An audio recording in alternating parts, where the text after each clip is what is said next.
viaje alrededor de esta enojada y azul bola.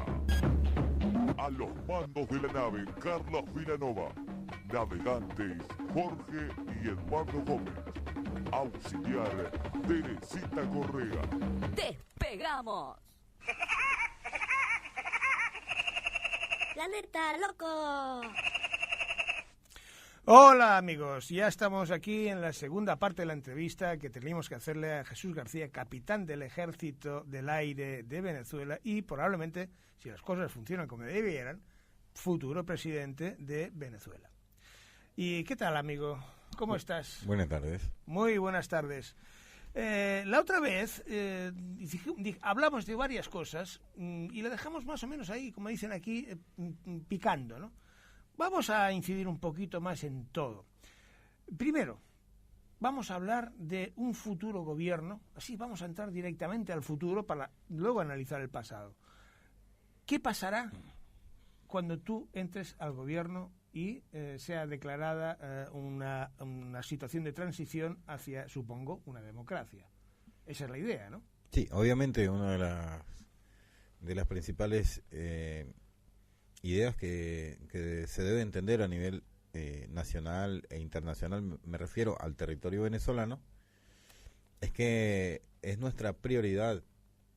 Prioritariamente necesitamos un gobierno de transición, que es precisamente en el cual se me nombra, para preparar el camino de lo que vendría a ser el futuro real de Venezuela. O sea, nosotros vendríamos a preparar lo que es la básica, ¿sí? A separar los poderes públicos, a crear las herramientas necesarias para que vuelva otra vez la democracia al país y podamos ir a unas elecciones libres y democráticas. Como deben ser. Correcto. Como debe ser. Esa sería la cuestión.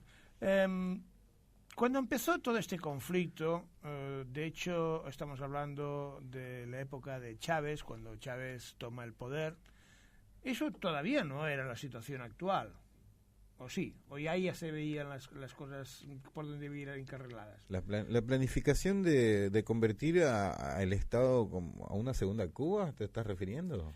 No exactamente. Sí, me estoy haciendo la pregunta de qué pasó, de hecho. O sea, ¿cómo llegamos a esta situación? Prácticamente, bueno, precisamente por eso es mi contrapregunta, porque realmente lo que empezó a suceder fue que empezaron a preparar el Estado para convertirlo en una segunda Cuba, o mejor dicho, digamos una colonia cubana. De hecho, tú lo conoces bien, estuviste como un observador privilegiado, de hecho, formas parte del staff. Muy directo, exactamente. Muy directo, sí. ¿Qué te pasó a ti para que la situación te llevara a donde estás ahora? Es que si estabas dentro del staff. Totalmente. ¿No? Bueno, no, pero, viste, ahora empieza a salir un montón de gente que escrachando a los que alguna vez fuimos chavistas. Bueno, yo pido disculpas y a quien corresponda, pero eso me parece sumamente ignorante, porque resulta que la mayoría del país en algún momento fue chavista. Sí, bueno, la mayoría del país. Es aquello de que la Alemania nazi empezó con unas elecciones libres y democráticas. Totalmente. Entonces, la mayoría del país fue chavista, y ahora muchos de esos chavistas, que eran más chavistas que Chávez, ahora acusan a los otros de ser chavistas. Ahí está. Por ejemplo, al cantante Nacho, ahora recién vi por ahí en las redes sociales de que salió una señorita acusándolo de que él era chavista. Y si era chavista, ¿cuál es el problema? Si yo era chavista, ¿cuál es el bendito problema? ¿Cuál es el problema? O sea, porque nosotros abrimos los ojos, pues, y nos dimos cuenta de la situación que, en base a tu pregunta, de lo que estaba sucediendo en Venezuela, y decidimos abandonar ese barco y decir las cosas y llamar las cosas por su nombre. Ese fue el gran error nuestro. Lamentablemente todavía existen personas, muchos militares de alto rango, de menor rango, que pueden cambiarse de bando. Quiero decir, ponerse a favor del pueblo, claro, en el lugar que le corresponde. Y ellos nos ven a nosotros en esa situación y dicen, no, pero yo para qué me quiero ir ahora al pueblo, para que después me escrachen y me digan todos los insultos posibles por yo haber apoyado a Nicolás más burro. No puede ser. Entonces prefieren quedarse donde están. ¿Cómo le dijiste ser Nicolás qué? Nicolás más burro. Me lo temía. Perfecto, buenísimo. Nicolás más burro. Bueno, ideológicamente, ¿en qué se basaba el chavismo? ¿Qué es lo que pretendía? Pretendía precisamente un cambio en profundidad de política. En ese entonces la política de Venezuela estaba pasando, no exactamente una crisis, pero estaba pasando una situación económicamente baja, muy fluctuante. Y bueno, y vino como una estrategia para distribución de riquezas, entre otros temas muy importantes que en ese entonces se necesitaban. Viene el tema del Caracazo, que fue un periodo de mucha escasez en Venezuela, prácticamente a lo que está sucediendo en la actualidad, y eso generó, incidió mucho en la psiquis del ciudadano, y eso siguió trabajando lentamente, digamos, esa crisis hasta que no se pudo levantar del todo, y generó, en definitiva, una implosión social que terminó en el chavismo. Terminaron casi todos siendo chavistas. Y el que venga a decirme que es mentira, lamentablemente está mintiendo. Ahí está la cuestión. Las mentiras y las verdades. Cuando se llega a una situación como la que se está llegando, como la que se ha llegado, es porque alguien mintió. No, ahora empieza todo el mundo a decir que yo no era chavista, que tú sí eras, que tú sí votaste, que yo no voté. O sea, todavía no se entiende la realidad de lo que está pasando en Venezuela. No se trata de que tú fuiste o dejaste de ser. Claro, lo que se trata es qué es lo que has hecho por evitar la situación. Exacto, y qué es lo que vamos a hacer ahora para trabajar en función de que sacamos la patria adelante. No se trata, y eso es lo que estamos proponiendo como gobierno nosotros. Basta ya de las divisiones de los colores políticos. ¿Hasta cuándo vamos a seguir con lo mismo? O sea, ahora están chavistas y los no chavistas. Y los no chavistas acusan a los que eran chavistas de haber sido chavistas. ¿Hasta cuándo vamos a estar con esto? Claro. O sea, a ver, si yo fuera dictador, yo le mando a cortar inmediatamente, córtenle la cabeza. Porque hasta cuándo, o sea, hay que cambiar el chip, hay que ser positivo. Bueno, si tú fuiste chavista y ahora estás denunciando ante el mundo, ante los organismos internacionales, la realidad de lo que está pasando en Venezuela, tú eres uno de los míos. Claro. ¿Entiendes? No eres uno de los que está alzando las armas y disparándole a los menores de edad o matando personas indefensas para defender una narcodictadura. Ya no eres uno de esos. Lo que está Bueno, claro, yo nunca lo hice, pero... Claro, lo que está claro es que en algún momento se corrompió aquel proyecto, ¿no? Sí, el proyecto se corrompió en los últimos tiempos del Chávez propiamente dicho. O sea, ¿fue el propio Chávez que se corrompió? No fue Chávez, fue su entorno. El poder. Él se encerró mucho, lo encerraron, mejor dicho, y no se dio cuenta. Y no estoy diciendo con esto que él después no cayó, él propiamente en la corrupción. Claro que cayó.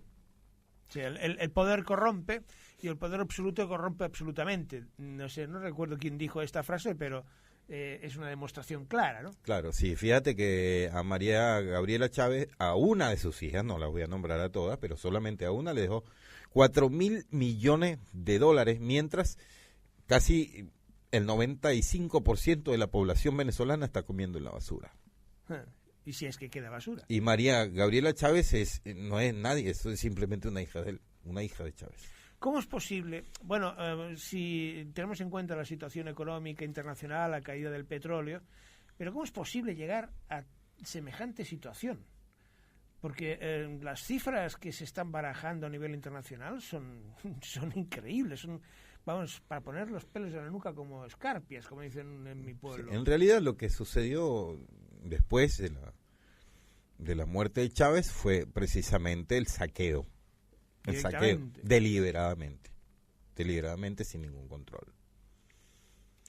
Los grupos que estaban en el tráfico de drogas, que en este caso Diosdado Cabello y los dos Tarek El Aissami, el otro, Cilia Flores, etcétera, los familiares de Cilia Flores se declararon, pues, en otras palabras, de que bueno, estaban en lo suyo y prácticamente ellos no lo han hecho de una forma oficial, pero el Estado de Venezuela, aparte de ser un Estado fallido, es un Estado secuestrado por ellos, que vienen a ser unos narcodelincuentes Tengo constancia de ello. Yo era parte de la parte militar y no quise formar parte de precisamente esta gran narcocorrupción, y por eso precisamente soy un perseguido político que, me encuentro pues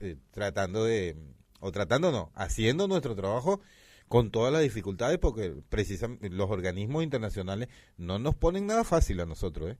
Entre más difícil nos los ponen, mejor. Sí, esta es otra. Vamos a hablar de internacionales, ya que estamos en ello, porque la cosa tiene su complicación y como dice el Metida, su pelemendengue. Ahora mismo ha habido las elecciones en Brasil.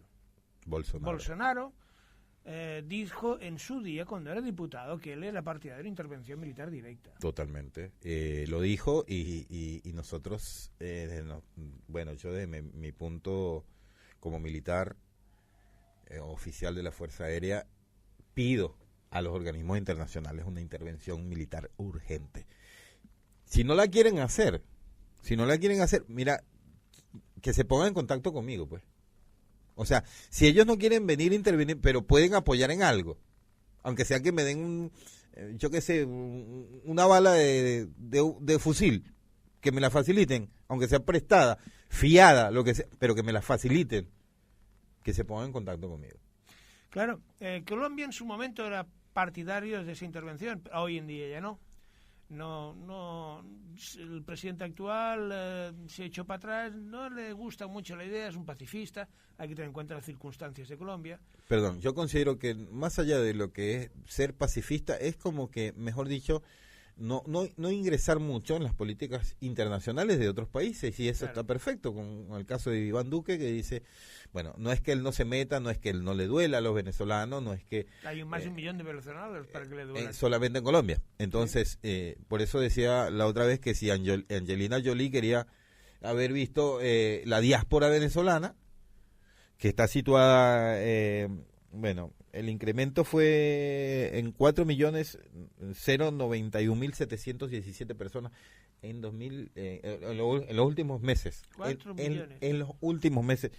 El incremento de 2015 a 2017 fue de 895%.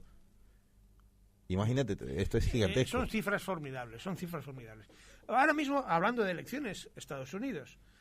¿Qué pasó? Trump no es que haya ganado, de hecho ha perdido posiciones, ha perdido el Congreso que lo tenía, ahora el Congreso forma parte del sector demócrata, mantiene el Senado, lo cual asegura que no van a tenerlo todo en contra, pero incluso con esa situación, si sería posible una intervención coordinada, es una hipótesis que se me ocurre, ¿no? por ver, ¿no? Que se podría organizar, no sé hasta qué punto, pero podría existir esa posibilidad entre Brasil y Estados Unidos, que coordinaran un golpe militar que de alguna manera interviniera, que hiciera, o sea, Estados Unidos desde el norte, desde el Caribe, y Brasil desde el sur, y que le plantearan una amenaza militar real a Maduro. Eso, si sucediera en esa hipótesis, ¿qué pasaría en Venezuela? ¿Sería un baño de sangre? No, ¿Sería una defensa? No, porque ahí es donde está la equivocación de muchas personas y otros países que están empezando a creer que no, que si viene una intervención internacional van a haber muchos muertos. Eso es una cosa que yo no termino de entender. El montón de muertos que van hasta ahora. Podemos hablar de eso brevemente. Mira, en 2014... o antes de eso, en el 2002, la matanza de Puente Llaguno, que fueron asesinados con tiradores profesionales, tiro a la cabeza, 19 personas. Es un número. 2014 arrojó la cantidad de 43 personas asesinadas por los cuerpos parapoliciales y uniformados del Estado. Generalmente menores de edad o estudiantes desarmados que protestaban un derecho, que además está contemplado dentro de la Constitución. 2017 dejó un saldo de 163 asesinados a sangre fría en las calles de Venezuela, sin ellos portar ningún arma. los cuerpos uniformados. Está grabado, filmado, fotografiado. Es más, para que tengas una idea de a dónde llegó el deseo de sangre de los cuerpos uniformados maduristas, les ponían las bombas lacrimógenas a las armas y le disparaban desde corta distancia a los chicos y le perforaban el pecho con las bombas lacrimógenas. Esto no era intencional, no, ellos no querían matarlo, los querían destrozar como hicieron con nuestro compañero Oscar Pérez. Ellos no quisieron nunca matar a Oscar Pérez.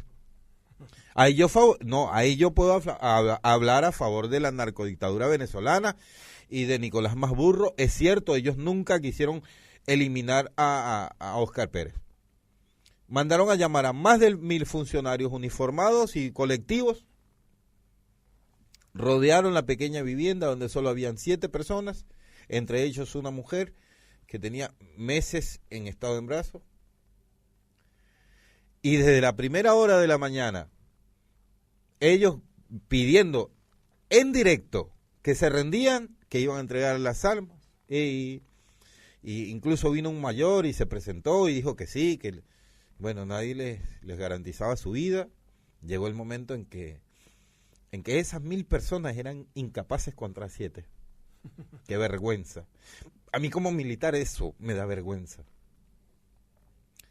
Imagínate si se presenta con esto estoy respondiendo también a tu pregunta. Imagínate si se presenta Estados Unidos o una unión de la OTAN, de la OEA, de quien sea.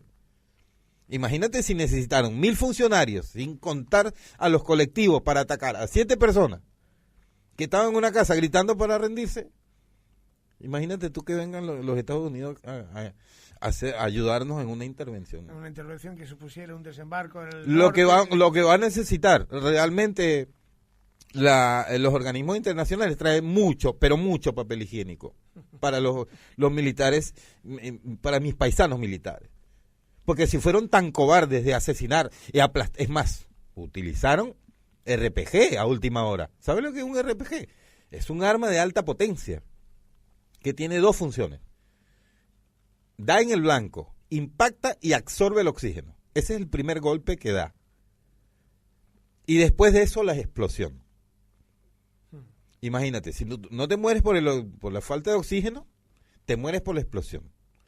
Y eso a ellos no les bastó, no les fue suficiente, sino que después mandaron a los esbirros arriba a ver si en verdad estaban todavía muertos y que le dieran un tiro de gracia en la frente a cada uno. Eso es el magnicidio. Esto es cobardía. Imagínate necesitar miles de funcionarios policiales, uniformados, militares, guardias nacionales. Ahora estaban llorando porque les mataron a 3 guardias nacionales. Eso te iba a preguntar, Arco Minero. La Guardia Bolivariana sufrió un ataque guerrillero del ELN en el Arco Minero, que según lo que pretenden es, según los planes, era poner orden, hacer respetar la soberanía nacional y no sé cuántas cosas más. La realidad es que aquello, según parece ser, es un desastre completo donde la gente se mata por conquistar 4 si te pones a darte cuenta, 4 de esto de tierra para hacer minería, ¿no? Pero no, es que en principio el ELN no debería estar en Venezuela, porque este es un grupo guerrillero colombiano. Exacto, ¿qué hace en Venezuela? ¿Qué hace en Venezuela? Es una buena Esta pregunta. es parte de la corrupción. Está claro. Esta parte de la corrupción. Yo te puedo asegurar que si se hace una encuesta ahora mismo en Venezuela sobre la muerte de estos 3 guardias nacionales, No lo sabe nadie. no, sí lo saben.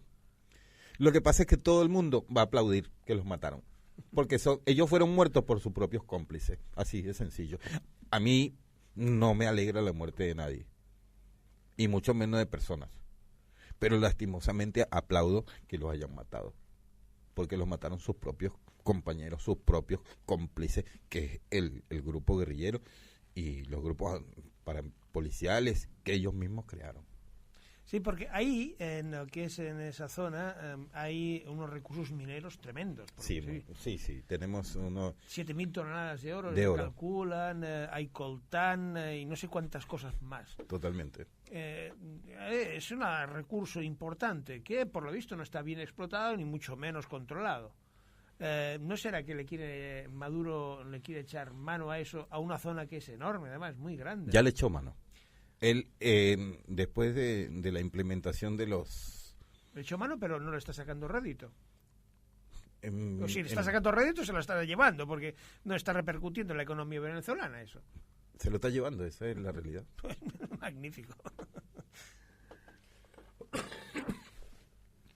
La explotación minera del estado Bolívar, ese es el estado en el cual yo nací, ha venido sufriendo muchos cambios después de muchos años, y entre ellos fue la creación precisamente de grupos armados parapoliciales, que la Guardia Nacional sabe. Es más, es la misma Guardia Nacional la que le surte de armamentos y balística.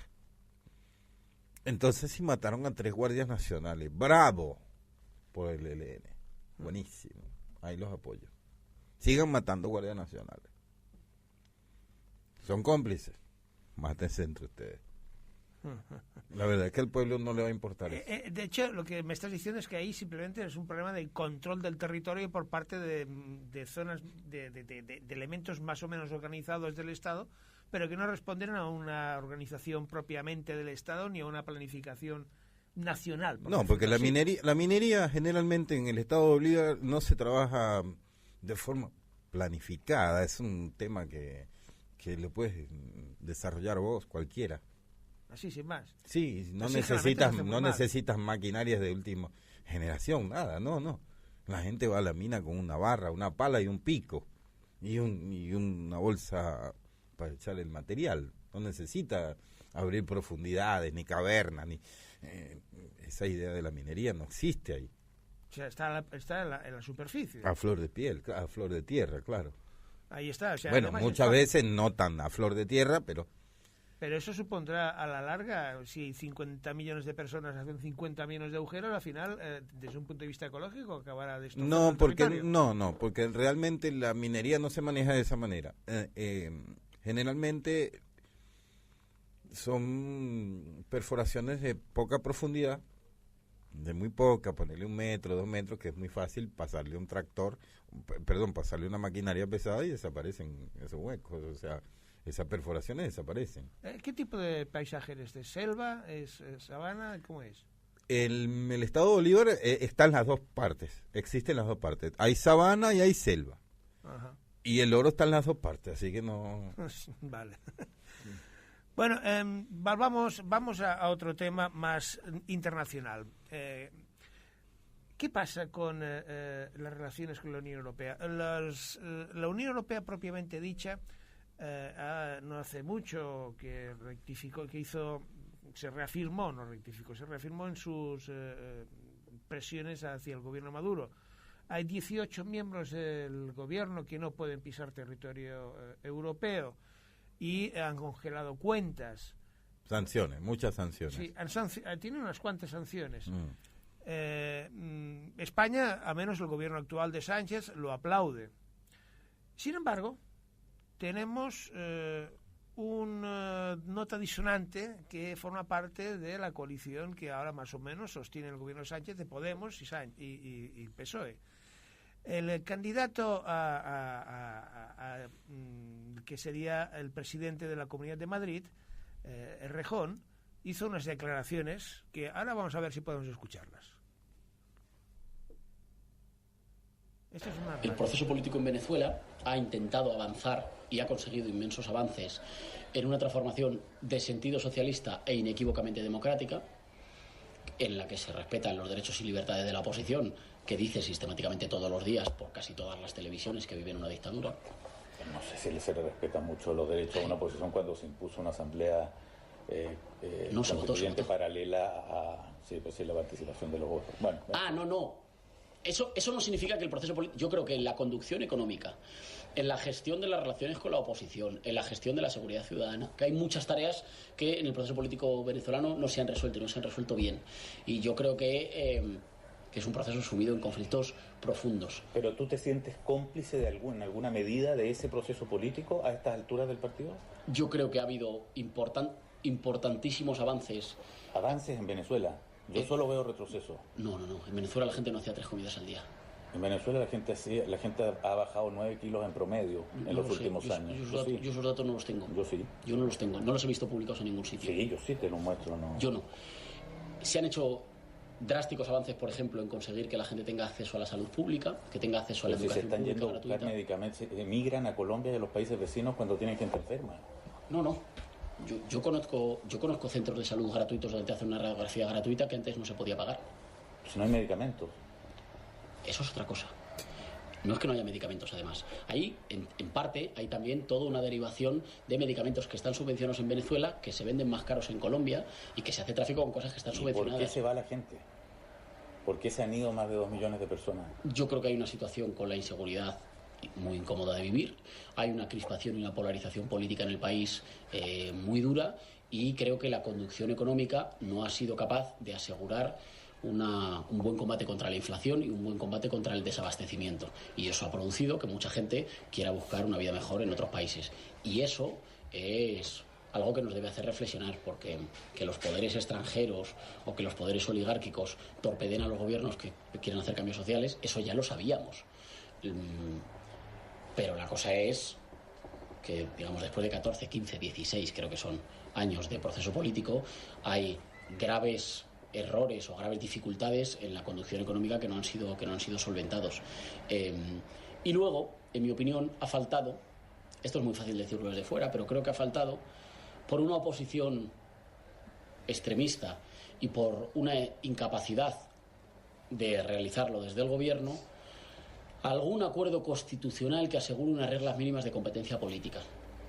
¿Ese acuerdo en qué se tiene que basar? Se tiene que basar en lo histórico, en los sistemas políticos democráticos. Mire usted, yo hoy soy democracia, pero le aseguro a usted todos los derechos... yo hoy soy mayoría, pero le aseguro a usted todos los derechos para que usted lo sea el día que le vote un solo ciudadano más. Los gobiernos progresistas en América Latina, una de sus tareas fundamentales es atraer a las derechas nacionales al campo del combate constitucional. Porque cuando no los atrae a que combatan dentro de la Constitución, combaten fuera. Bueno, estas son las opiniones que tiene Errejón, que ya te digo, me parece que es el número 2 de Podemos. Pero el tiempo se nos impone. Vamos a hacer una cosa. Vamos a ir a publicidad y luego me haces el comentario. Porque seguro que... Pero me quedé picadísimo. Bueno, así lo hacemos en frente. El mundo de la ignorancia es... Exacto. Es un poco el idealismo de la izquierda, que le idealiza todo lo que pretende ser izquierda. No sé yo hasta qué punto es izquierda esto o no. Esto lo vemos ahora. Y vamos a publicidad, pues, vamos a cortar.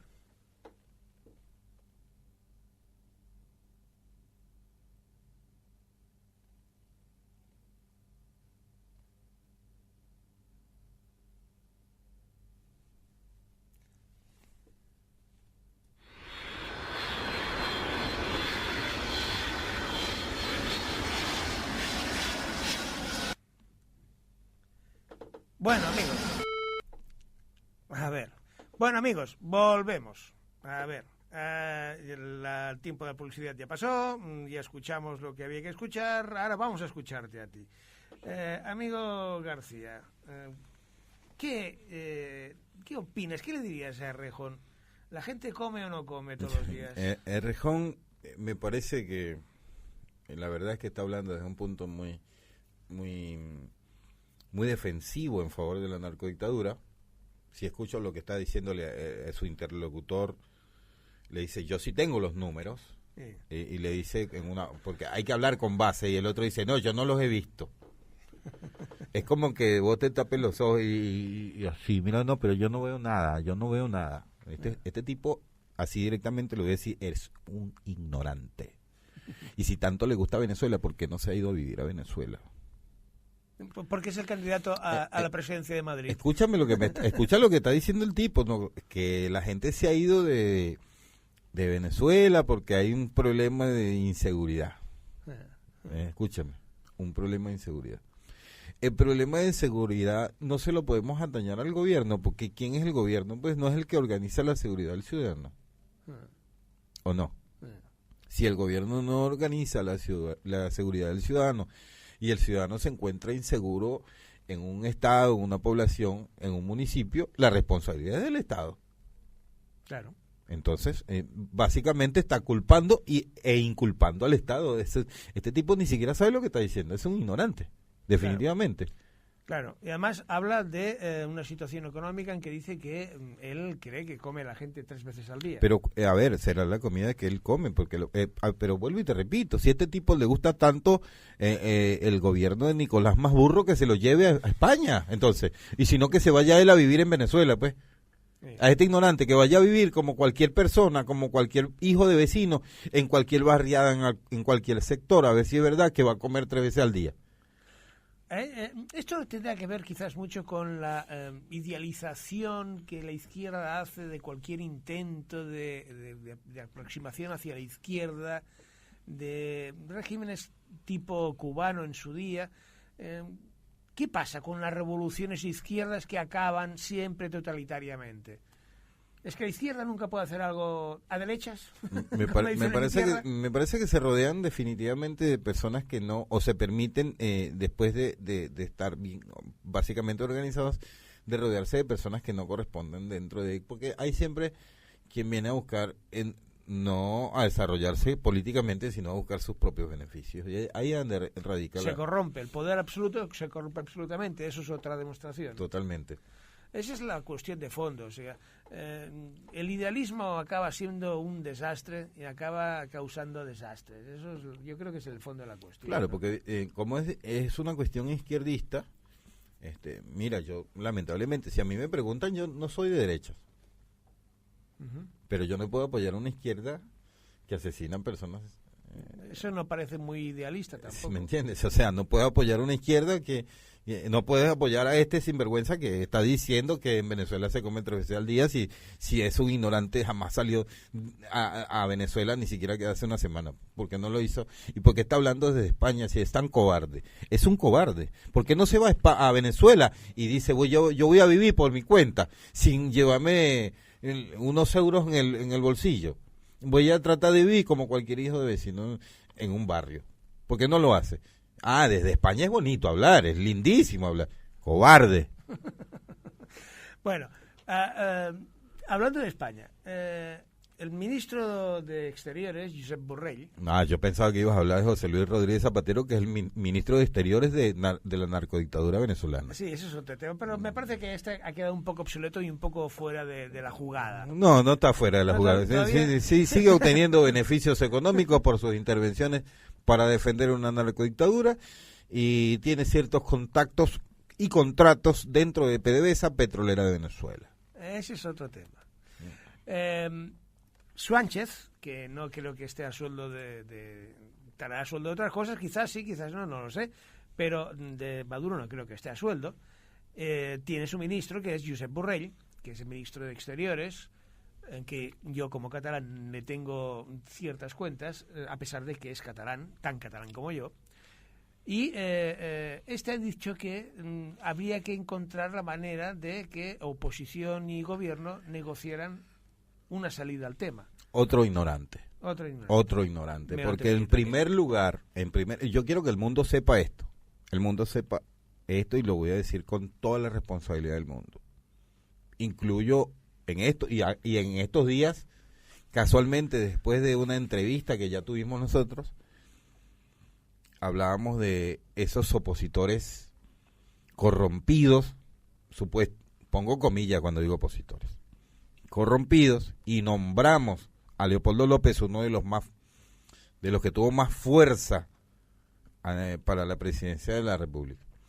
El Leopoldo López está pidiendo eso, negociar, una negociación, cuando él sabe que no puede existir ningún diálogo entre unos opositores que vendieron al pueblo y una narcodictadura que está esperando comprarlos. Es decir, si te metes en el cesto de las manzanas podridas, acabas podrido. Imagínate que lo diga Leopoldo López, que nos dé a nosotros la razón al decir, no, sí es verdad, yo también llamo a un diálogo. ¿Sabes lo que significa eso? Llamar a un diálogo, una persona que hace así y ya es presidente de la República de un país. Me parece la más grande. A ver, el único diálogo, y yo quiero que esto se entienda, el único diálogo que puede existir en Venezuela es el rugido de las armas. Como militar no extraña que seas partidario de... No, es que ninguna narcodictadura... Pero es que no hay... es que no hay posibilidad de negociar con ningún delincuente. Yo no estoy de acuerdo en negociar con delincuentes. El que es delincuente, propiamente, lo que hay que hacer es atacarlo como hay que atacarlo. Es decir, la delincuencia es delincuencia. Estamos definidos en eso. No se negocia. Yo no negocio con delincuentes. Bueno, hemos escuchado unos gritos. Esto no era un efecto prolongado, esto ha sido un fallo técnico, que conste en acta. Bueno, capaz que por ahí está pasando algo por allá y no sabemos, ¿viste? Igual sí. Bueno, ha sido un fallo técnico nada más. Hablando de negociaciones, María Corina Machado, ¿te suena ese nombre? Iba precisamente a ese tema, porque cuando nosotros hablamos de la posible negociación de opositores con la narcodictadura y hablan de los organismos internacionales, de que por qué no se ponen de acuerdo con la oposición. Yo soy opositor, pero en realidad yo no soy opositor, yo soy resistencia.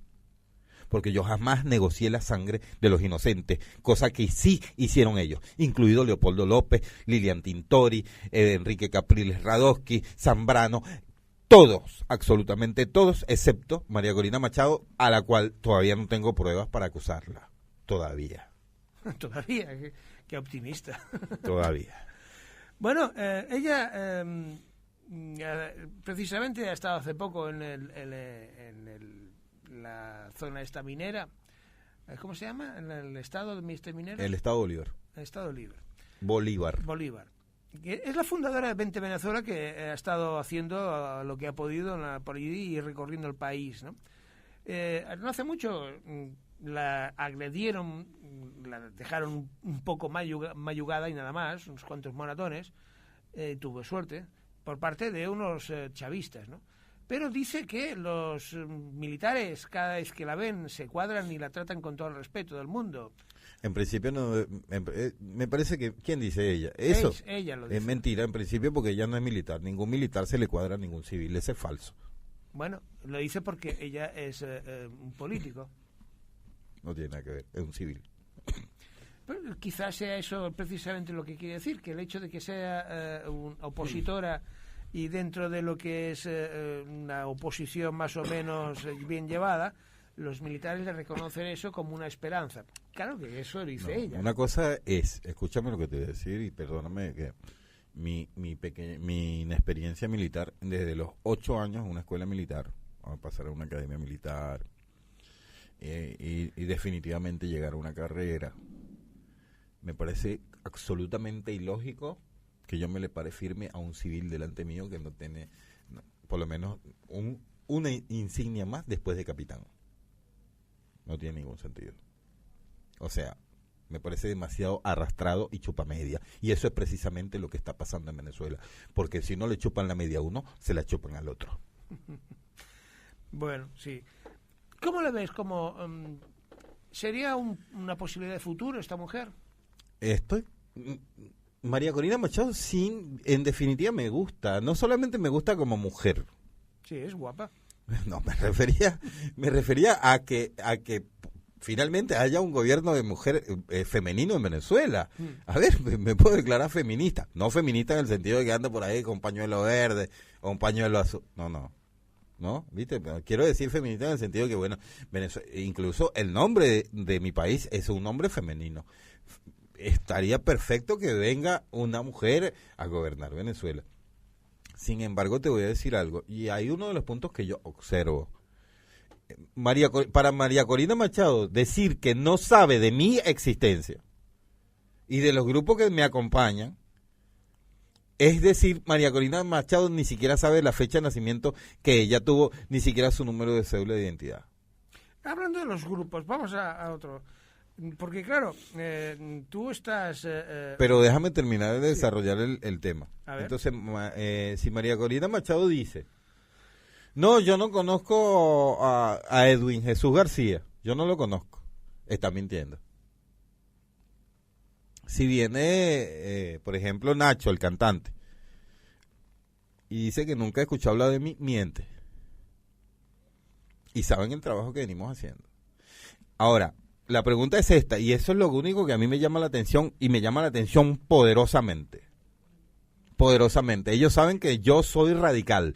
Yo con delincuentes no negocio. Es una postura. Y entre esos delincuentes inserto a los supuestos opositores que hasta ahora estuvieron vendiendo la sangre de los venezolanos, porque me duele la sangre de mi gente. Claro. Porque entonces, si esta María Corina Machado es lo único que yo puedo decir de ella contra ella, si ella sabe de mi existencia, porque ella nunca se puso en contacto conmigo, para nada. Ni siquiera para decir, Jesús, lo hiciste mal o lo hiciste bien.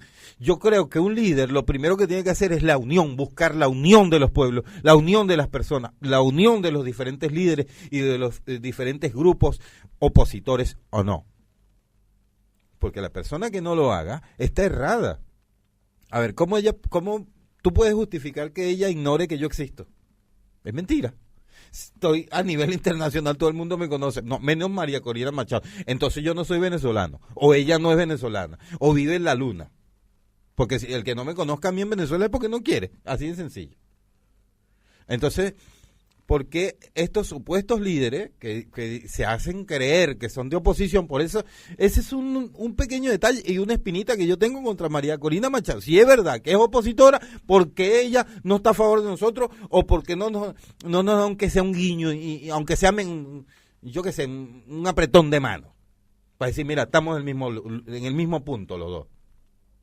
Eso a mí me llama la atención, y me llama la atención poderosamente, porque si en verdad tú y yo, aunque no los ideales no sean los mismos, pero estamos en el mismo bando de oposición, que realmente sabes que yo no me voy a vender por 2 monedas, ni por 20, ni 500, ni todas las que me ofrezcan, porque la sangre de mi pueblo no tiene precio, yo no me voy a vender. ¿Por qué no tratas de unirte conmigo, o de llamarme a tu plan de gobierno? Por ejemplo. No, porque ellos ya tienen definido un plan de gobierno donde están metido un montón de corruptos, un montón de muchachitos inocentes que no saben nada. No, yo te pongo de ministro de tal cosa, y ya resuelvo el plan de gobierno. Ahora, los que tenemos experiencia, que venimos luchando contra esto, que hemos expuesto la vida, jamás en la vida nos ponen atención. Nosotros no valemos nada. Eso es lo que está pasando en Venezuela. El egoísmo político crea toda esta sinvergüenzura. Y si María Corina Machado, y que lo escuche bien, lo estoy diciendo, y muy responsablemente lo estoy diciendo, jamás en la vida María Corina Machado se puso en contacto con Edwin Jesús García, y que quede constancia de eso. No quiero decir con esto que yo soy el centro del universo, pero el hecho de que todo el mundo sepa el trabajo que estamos haciendo, o el trabajo que yo hago, y que a ellos no les importe nada, para mí significa mucho. Para mí tiene muchísimo significado que ellos no se hayan puesto en contacto conmigo. El cantante Nacho, que dice que está a favor de todos los venezolanos, regalándole cosas, pero jamás en la vida nosotros, como perseguidos políticos y como tenemos una postura. Es más, nosotros tuvimos en la montaña, desde enero, desde que asesinaron a Oscar Pérez, estuvimos en las montañas de Venezuela, recorriendo las montañas, nos estuvimos muriendo de hambre, tuvimos desnutrición severa, paludismo, de todo, y ni María Corina Machado, ni Nacho, ni siquiera una botella de agua nos mandaron a nosotros a la montaña. Andamos con fusiles, con un grupo, hasta una compañera se nos quedó muerta en Colombia porque no soportó la desnutrición severa y el paludismo que tenía. ¿Qué buscábamos nosotros? Defender a los venezolanos. Nos cansamos de llamar a los venezolanos a la calle y no salieron. ¿Por qué no salieron? Porque los manipulan desde el estómago. No encuentran comida. Entonces ellos están más interesados en hacer filas para comprar algún alimento que estar libertando a Venezuela. Y entonces nosotros andamos en las calles, o mejor dicho, en la montaña, pidiendo la colaboración de los ciudadanos. Estábamos convocando un paro civil, que nadie saliera de sus casas. Escucha, para no exponer a nadie, que nadie saliera de sus casas. Nosotros sabíamos que los colectivos, o mejor dicho, los grupos parapoliciales iban a salir porque salen por toneladas en motos a recorrer calles por calle para atemorizar al pueblo. Nosotros queríamos que eso pasara para nosotros dispararle y crear una guerra. Y no lo pudimos lograr, porque nosotros necesitábamos que el pueblo estuviera en sus casas para que no murieran inocentes. Y no lo pudimos lograr. ¿Y no os coordinasteis con el ¿Qué vino? No fue un tema de coordinación. No, se trata de un tema de hambre. De lo que estaba diciendo el sinvergüenza ese, ¿cómo que se llama? Errejón. Errejón. porque es una manipulación todo esto. Y es una manipulación internacional que le está orquestando España también. Porque ¿cómo puede ser que un español, italiano, japonés, chino, lo que le dé la gana de ser, va a decir que en Venezuela no está pasando esto, pero lo dice desde China? El otro lo dice desde España. ¿Por qué mierda no te vas a vivir a Venezuela? ¡Idiota! Bueno, hay tengo aquí una serie de organizaciones que son los que respaldan tu presidencia. Sí. Guache in Visum Umbrarum, Alien Projects and Service, Sonitus Umbrarum Commercial, Venezuela y Libertad en Facebook. ¿Quiénes son estos? Grupos internacionales que son creados no precisamente por personas venezolanas, pero que están conformados por personas de muchas nacionalidades. Son grupos que están trabajando por lo que es el desarrollo de otros países económicamente, trabajan por el desarrollo agrícola. Hay uno de esos grupos, o generalmente hay un organizador prácticamente general que es un gran amigo, que se llama Herman Ponce, Talicmar Camejo, Egle Urdaneta, Fernando. Hay un montón de excelentes personas que están haciendo un trabajo bastante específico, y estas son organizaciones que manejan grupos bastante importantes de personas, desertores militares, perseguidos políticos, o sea, todo eso está conjugado prácticamente dentro de estas organizaciones que están escritas precisamente en latín para que la narcodictadura no las ubicara. Bueno, ahora va a salir se va a dominar a nivel internacional, o sea que ahora van a quedar al descubierto. Bueno, algo es algo. No hay partidos políticos detrás. No, porque yo no, vuelvo y te repito, yo lo dije desde un principio, no me considero político, pero lamentablemente soy político. Bueno, estás haciendo política, claro. Exacto. Una cosa es ser político y otra es hacer política. Claro, yo estoy haciendo política, pero estoy haciendo política porque por el dolor que tengo en mi alma. Porque una de las cosas que sucedieron y no por ello pido venganza, fue el asesinato de mi hija, porque dentro de ese grupo de las 160 y tantas personas que fueron asesinadas, fue también asesinada una de mis hijas y su marido, solamente por pensar distinto. Entonces le agarraron y le metieron una 9 milímetros en la boca y le apretaron el gatillo con una bala explosiva. Una hija, el marido con más de 60 disparos, él, y me dejó 2 nietos inocentes, pequeñitos, que no sabían dónde estaba su mamá, ni podíamos darle pecho porque estaban todavía de edad de pecho, simplemente porque para presionarme a mí y porque ella pensaba distinto. Ella siempre fue contraria, decía, no papá, tú estás loco, ¿cómo tú vas a estar apoyando? No, yo no los estoy apoyando, yo soy oficial de la Fuerza Aérea y yo trabajo con el chavismo lamentablemente porque es el presidente que está de turno, pero no es porque yo soy. Pero después empecé, prácticamente me fueron sumando al equipo y sí, empecé a trabajar y me montaba en las tarimas presidenciales antes de los eventos y después de los eventos, o sea, prácticamente abría y cerraba los eventos políticos del mismísimo presidente. Por eso tengo prueba y constancia de realmente de todo lo que se hizo en Venezuela. Mucha gente dice, no, pero lo que pasa es que Chávez no quería que pasara esto. Mentira. Esto ya se venía fraguando hace rato. Se venía fraguando y Chávez sabía. Porque no me vas a decir tú que el tipo no sabía. Si él en realidad no sabía, dime tú entonces cómo fue posible que él le dejó $4,000 millones a su hija sabiendo que el pueblo iba a estar comiendo de la basura. Y su hija no es nadie, es simplemente su hija. Dime si eso no estaba anotado en un libro.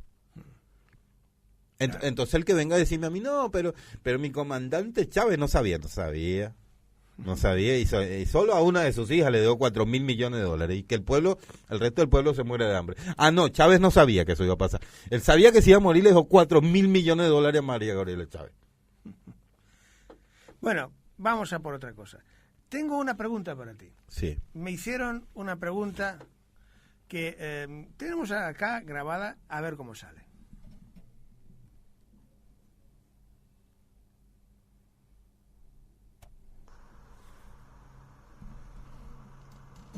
Un gobierno de transición, más allá de un cambio de gobierno o régimen, supone un cambio profundo en la sociedad y una nueva manera de ver la política como realidad social con base en el ejercicio del poder para la consecución de objetivos, tanto individuales como colectivos.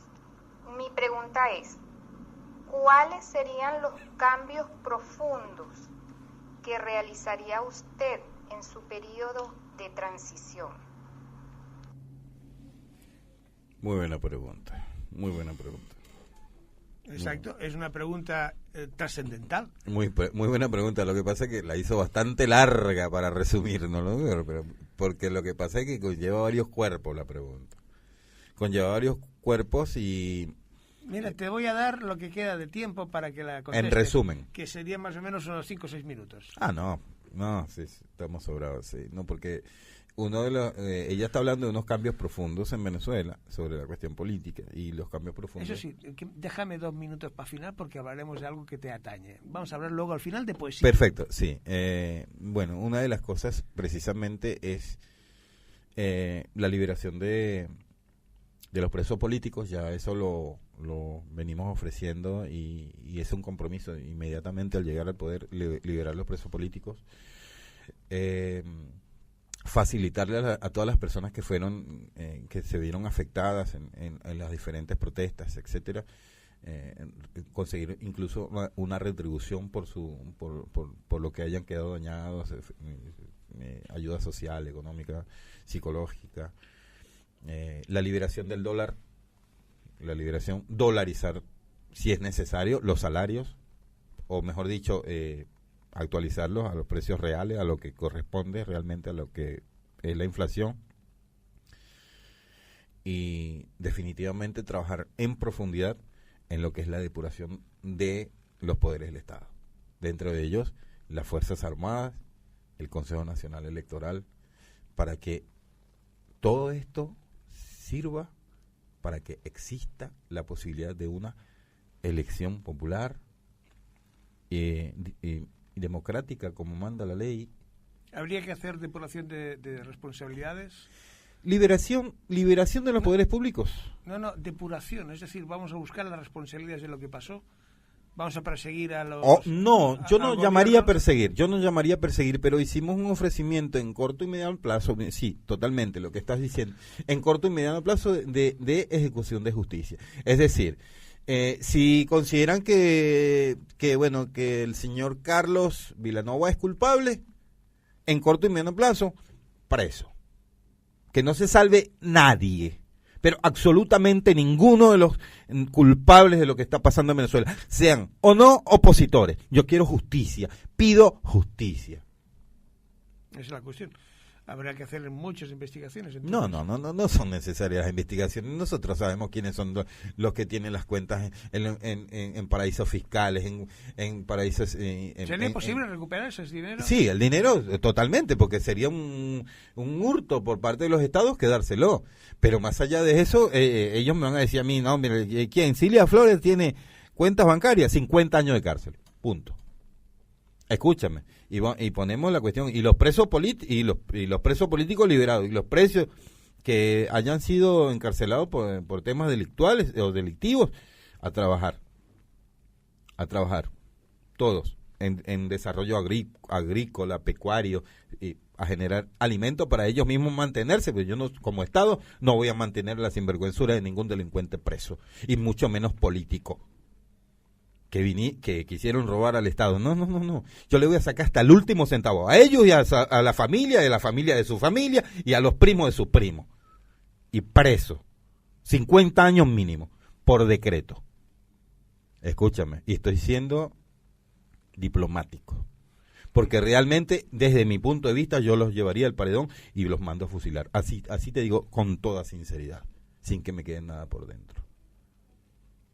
Bueno, eso quizás acabara generando un cierto problema con los derechos humanos, las garantías. No, pero si los derechos humanos tanto le interesa lo que está pasando en Venezuela, les repito, 163 muertos solo en 2017. ¿Y por qué no han hecho nada todavía? Si es verdad que es así. Y estos son unos asesinos, está demostrado que son unos asesinos, nosotros tenemos pruebas que son unos asesinos. El hecho de que yo los lleve a ellos al paredón por ser unos asesinos, no me van a juzgar a mí como asesino. Yo estoy ejerciendo la justicia, y si los mando a matar por eso, bien muertos están, porque ellos asesinaron primero. Sí, bueno. Bueno, yo pongo un decreto y digo, bueno, a partir de ahora pena de muerte, con retroactividad, para que sea efectivo lo que ellos hicieron. Así de sencillo, punto. Eso no parece muy democrático. No es democrático, pero es una forma de hacer justicia, porque imagínate, yo los meto presos mañana, vienen 2 guardias nacionales que lo están custodiando, ellos le dan unos millones y los dejan escapar. Como dejaron escapar a Ledesma, que lo tenía la narcodictadura preso, y ahora que supuestamente es un perseguido político con un montón de millones que lo tienen sus yernos en las arcas bancarias. ¿Qué te parece? Otro corrupto más. Es el eterno problema. Bueno, ya casi estamos llegando al final de la entrevista. Sí, yo creo como muy interesante. Y hemos prometido hablar de poesía. Porque sí. Jesús García, aparte de capitán y futuro presidente, si se tercian las cosas como deben venir, es poeta. Así es, totalmente. ¿Sí? Sí, y mucha gente se siente un poco extrañado. Dice, pero ¿cómo un hombre de armas le da por la parte sentimental, romántica y poeta?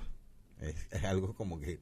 No acostumbra a suceder, pero no es el único caso. No es el único caso, obviamente, pero fíjate que pero hay gente que viene a querer o como a comparar. Fíjate la historia, perseguido político, voy a otro país, sigo escribiendo, utilizo la poesía como arma letal contra estas situaciones que están pasando. Y no soy el único en la historia, pero tampoco es parte de esa historia. O sea, no es que yo me estoy leyendo la historia de Neruda ni del otro. No, sino que mucha gente ha venido a decirme, no, pero es que tu historia es muy parecida a la de fulanito de tal que recién estuvo y ahora ya no está más, pero la historia es muy parecida. Lo que pasa es que para todo este tema hay que tener más allá de esos sentimientos, hay que tener mucho corazón, hay que tener mucho amor por el prójimo y por uno mismo, porque si uno logra amar a su propia persona, va a poder amar a otro. Pero entonces, más allá de las armas, más allá de nuestras enseñanzas, bueno, yo tengo mi entrenamiento para aviones de combate. Me preguntaba unos compañeros que son policías y me decían, ¿qué tipo de aviones de combate? Sukhoi, F-16, los rusos, estadounidenses. Y estos aviones no son precisamente diseñados para impartir poesía. No. Entonces nosotros impartir poesía a través de mis páginas, Edwin Jesús García en Facebook, J. Jesús García en Facebook también, Realidad Internacional. Hay varias páginas en las cuales hay un conjunto de seguidores a nivel internacional que es bastante impresionante el número de personas que vienen siguiendo esta poesía así. Estamos esperando el apoyo de un compañero que se encuentra en Perú para llevar al mercado un segundo libro. Ya hicimos el primero y bueno, y vamos por el segundo, pues. Supongo que el hecho de asumir la responsabilidad que pretendes asumir, más luego, una vez cedida esa responsabilidad a los políticos profesionales, eso repercutirá de una manera u otra esa experiencia y esa fama en la poesía, tal como... Yo seguiré siendo poeta, pero es que ya pasó también en Venezuela. Rómulo Gallegos, puedes buscarlo, sí, la historia de Rómulo Gallegos era presidente y al mismo tiempo también es escritor y poeta, así que no, eso, o sea, la historia mía es como que, entonces mucha gente viene a decir, no, pero la reencarnación existe, ahí está García. está sufriendo exactamente lo mismo. Si te pones a comparar las historias, está pasando exactamente lo mismo y no es una cosa que yo creé. No, es algo que no es nuevo, no es nuevo. No. O sea, lo que me está pasando no es una, o sea, la similitud de historias no es una cosa que yo quise que saliera así, sino que simplemente está saliendo tal cual le pasó a no voy a nombrar porque viste, pero le pasó a fulanito y le pasó a sutanejo. Entonces funciona de esa manera. No sé si es una reencarnación de alguien o no, no quiero creerlo, pero es una historia muy parecida. Sí. Bueno, amigos, ya hemos consumido el tiempo. Esto es el final. La cosa ha sido interesante, productiva. Yo creo que hemos sentado unas bases, hemos hablado de algo que realmente es trascendente, al menos para la historia de un país de Sudamérica, que es un país hermano de la Argentina y hermano también de España, a pesar de todo, y hermano de todos los países sudamericanos. Por lo tanto, hemos hablado, de hecho, un poco del futuro de todos. Y hasta aquí hemos llegado. Planeta Loco, en una edición especial, finalizó.